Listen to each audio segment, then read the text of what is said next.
Ak Zut Tria.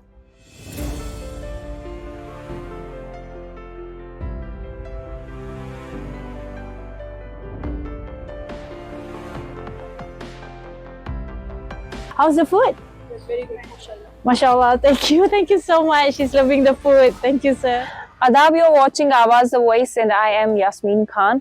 And in today's special interview, we have been joined by Rafeeda, who is an entrepreneur, a mother, and she is actually from Singapore. Now she is settled in Kashmir. Thank you so much, Rafeeda, for sparing your time for this interview. Thank you, Yasmin. So I would like to begin with how did your journey from Singapore to Kashmir unfold? What's the backstory behind it, and how did you become the resident of Kashmir? Okay, love.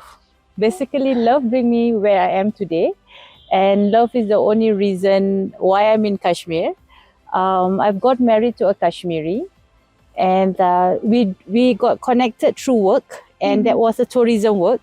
And my husband is in the tourism industry, so we got connected. But he wasn't in that moment 10 years ago. I can say about 11 years ago. He was not in Kashmir. He was in Mumbai, and I was in Singapore. We got connected to the air, to the online. So we had a conversation on work issue because I was doing a media work. I was doing a travelogue, and then from Singapore base, and we have to feature the Holi festival in India. That's how we got connected, and we only connected through online, and it takes us just 3 months, and there I am. After 3 months, I become his wife. Yeah, Nice. That's fast. So you are an entrepreneur now, but before this journey, what all have you done in your career? A lot of work. Singapore is a country of so many opportunities, okay? And it's easy to actually survive in Singapore. It's a fast-paced country. And I have done media work, I have done restaurant, I have done some secretarial work, office-based work. But my one job that has a great influence in my life is that I'm a secretary to one millionaire in Singapore, where he actually advised on business planning. So there where I gain a lot of knowledge, and I meet a lot of people from different kind of level. So I meet those corporate people, and I meet those people who want to start business, you know. So I've seen that is a great opportunity that I gained when I was working in that field back in Singapore. Then I have opportunity working and having my training in Dubai. And then during that time, I was doing an engineering course. So I have grow a lot in my work experience, and work experience also brought me with my husband.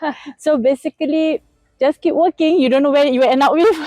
Yeah. So before you started this restaurant, there of course will be a lot of questions in your mind. So how did your friends and family react to this, especially in Kashmir and back in Singapore? Okay, restaurant is an interesting journey for me.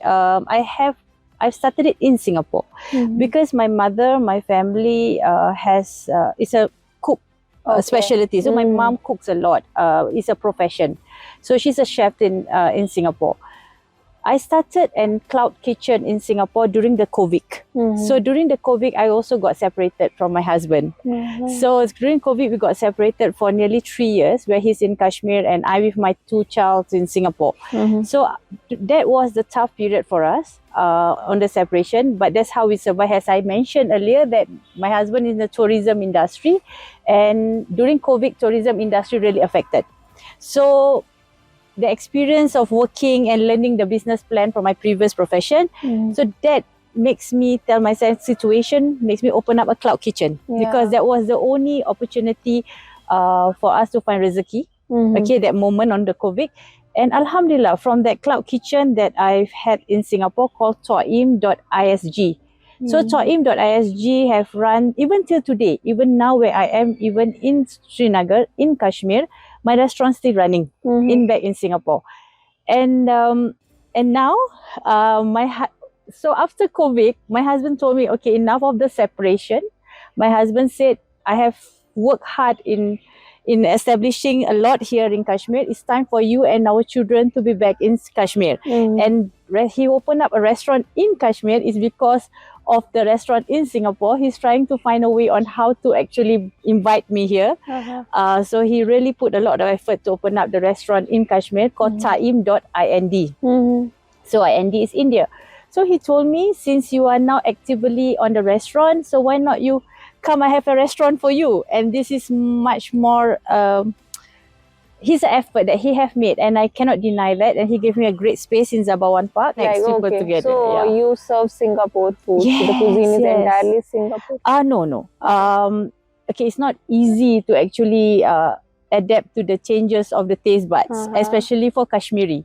Compared to my country, our people are pampered with so many options of food. We have from different countries of food, you know. But Kashmir, no. I would not go far example. I would just say my personal example, my husband. When I brought him in Singapore, he cannot accept the food. Till today, he can accept my Malay cuisine. His Kashmiri has their authentic taste buds where they will still feel at home on their spices. So that makes me feel like, okay, it's a challenge actually for me to open up a restaurant here with my cuisine. So I make it my restaurant here in Kashmir as a multi-cuisine. So I do have food from my country. Even I have food from Malaysia, Indonesia. Even I've imported a Nepali chef for Korean and Chinese cuisine. It usually customized, ordered from the people that tourists that from different country. So when they travel, they missed out their food. If they have the problem with the taste on Kashmir, then my restaurant will offer them that. Oh, nice. So, yeah. So Rafeeda, you're a mother also. Yes. So how do you balance your work life and personal life with kids, especially? I'm blessed with my husband understanding. That's very important. Because the culture of Kashmiri family and women, once they got married, they usually stay home. They usually stay home. They usually serve their in-laws. They usually have to cook noon chai in the morning and then prepare everything, you know. My husband gave me time for me to adapt. He gave me a very long time for me to adapt because 9 years, first 9 years, I was in Singapore. So I was in Singapore. Two of our son was born in Singapore.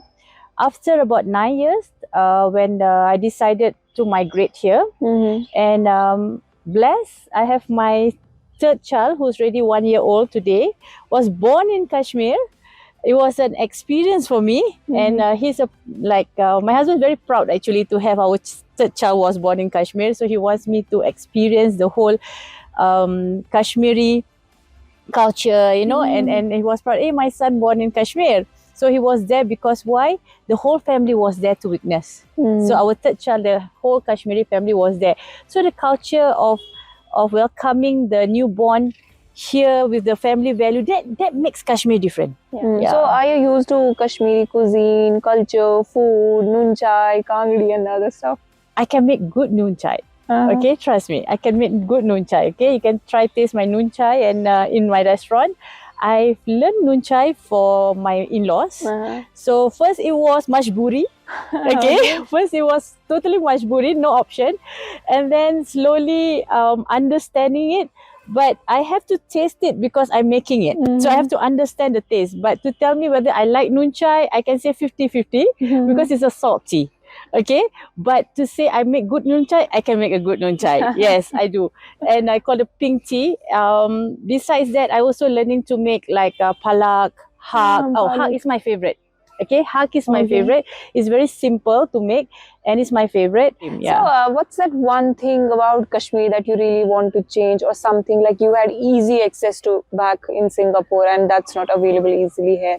That one thing that you especially want to change? Service. The service of you have it everything on your phone, where in my country I can even have a 24-hour service, which here is lacking on that. Like example, the public transport. public transport close very early. Okay. And you can't get it like after certain hours, and then when emergency happen, you have to get your neighbors to help you. You have to have is this accessible, that service which I would wish that Kashmir can operate in 24 hours, which my country has the nightlife, have the 24 hours, we have even but they are improving. I don't deny. There are Things are supermarket. getting better. Yes, Yeah. very much better in Kashmir. There are supermarket which open 24 hours in Kashmir. But I would love more than that. You see, I would love more than that. And I would love to, because Kashmir is so beautiful. Kashmir has so many things to offer. So many things to offer. And I would love it to be more operational hours longer. Especially during winter. This cut so short. Yeah. Okay. So, can you speak in Kashmiri language? And what are- Mencapai. Mencapai. Cakri fikri. Okay, I can understand Kashmiri, but to speak, So, what are the words that you generally use? okay, I usually use Cakri fikri, moklu, mencapai, walariur, come, then what else? Biu patet. Haven't said. Oh no, my son more on Hindi. Okay. More Hindi influence because of the school. Okay. So more on Hindi influence. But my Hindi is better than my Kashmiri. I'm glad that I'm actually part of Kashmir and I'm able to speak Kashmiri. I'm glad. Usually I speak Kashmiri when I want to hide things. When I want to hide things, I will speak Kashmiri. When me and my husband has a certain understanding, I will like speak in Kashmiri when we are surrounding certain people, because not everyone understands Kashmiri. So you guys Kashmiri are very blessed to actually know the Kashmiri language, because it is not world language that is very known. Yeah, exactly. That is a specialty in Kashmir. Okay. Blessed. So now that we have talked a lot about food, culture, we would really want you to help us and tour around your restaurant so that we can see the things around. Sure. Yes.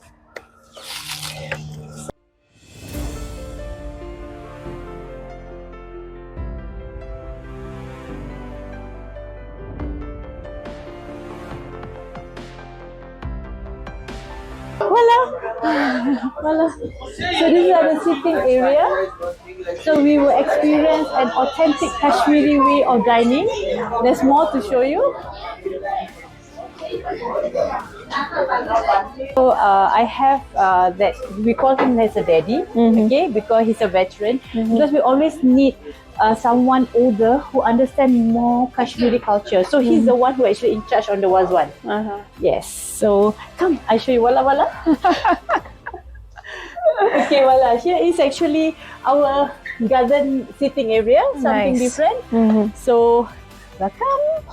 So here is the eating area. Wow. So you have it's a good few place. sitting areas in the restaurant.